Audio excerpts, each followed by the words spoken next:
श्रीराम जय जय राम. देहच मी हा भ्रम. आपण कोण, आपले कर्तव्य काय हे कळणे जसे व्यवहारात जरूर असते, तद्वतच परमार्थात सुद्धा मी कोण हे कळले पाहिजे.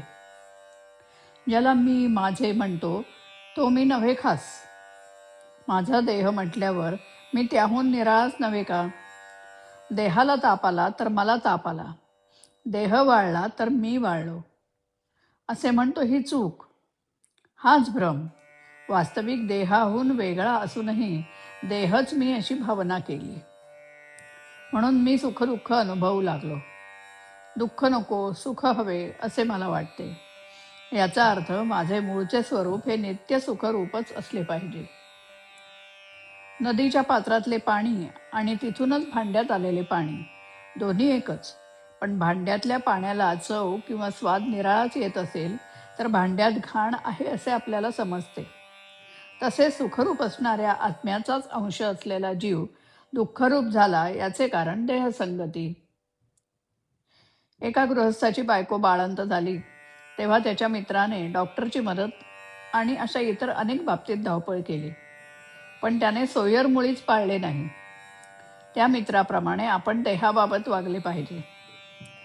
एखादे झाड काढायचे असेल आणि ते पुन्हा वाढू नये अशी इच्छा असली तर त्याची पालवी वरवर खुडून काम होत नाही. त्याच्या मुळाला पाणी घालणे बंद केले पाहिजे. तद्वतच संसाररूपी वृक्षाला आम्ही अभिमानाचे पाणी वारंवार घातल्यामुळे तो इतका फोफावला आहे, तो अभिमान नष्ट केला पाहिजे. मी कर्म केले हा भ्रम खरा करता ईश्वर असताना जीव विनाकारणच मी करता असे मानतो. कर्तृत्व आपल्याकडे घेतल्यामुळे जीव सुखदुःख भोगतो. तेव्हा मी करता नसून राम करता ही भावना वाढवणे हीच खरी उपासना होय. आपल्या आयुष्यात ज्या ज्या गोष्टी घडतात त्या सर्व भगवंताच्या इच्छेनेच घडतात अशी पूर्ण खात्री झाली की मग सुखदुःख उरतच नाही.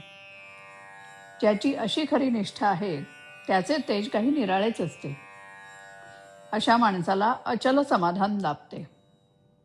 किंबहुना हेच साधुत्वाचे मुख्य लक्षण जाणावे.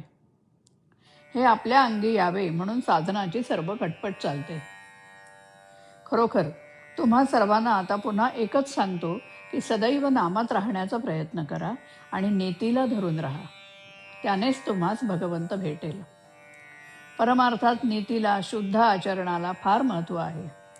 जो शुद्ध मनाने परमेश्वराचे चिंतन, नामस्मरण करतो त्याला सहाय्य करायला परमेश्वर सदैव तत्पर असतो. आपण त्या परमेश्वराला शरण जाऊन त्याच्या नामाचे प्रेम मागूया. दीनदयाळ भक्तवत्सल परमेश्वर कृपेचा वर्षाव करील याची खात्री बाळगा. नामस्मरण समजून करावे. समजून म्हणजे राम करता या भावनेत राहून. श्रीराम.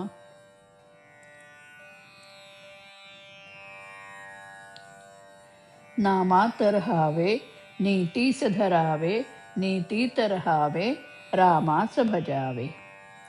राम सदय माऊली धरत शिरी साऊली, राम सदय माऊली धरत शिरी साऊली. श्रद्धेने राम नाम कंठी धरावे, नीतीत रहावे, रामास भजावे. शुद्ध मने भक्ती करी अंतरी मग वसत हरी. शुद्ध मने भक्ती करी अंतरी मग वसत हरी. हसत स्मरावे, स्मरत हसावे, नीतीत रहावे, रामास भजावे. शरण शरण रघुनाथा टेकविला पदिमाथा. शरण शरण रघुनाथा टेकविला पदिमाथा. हीन जळावे मन उजळावे. हीन जळावे मन उजळावे, नीतीत रहावे, रामास भजावे. नामात रहावे, नीतीस धरावे, नीतीत रहावे, रामास भजावे, रामास भजावे. श्रीराम.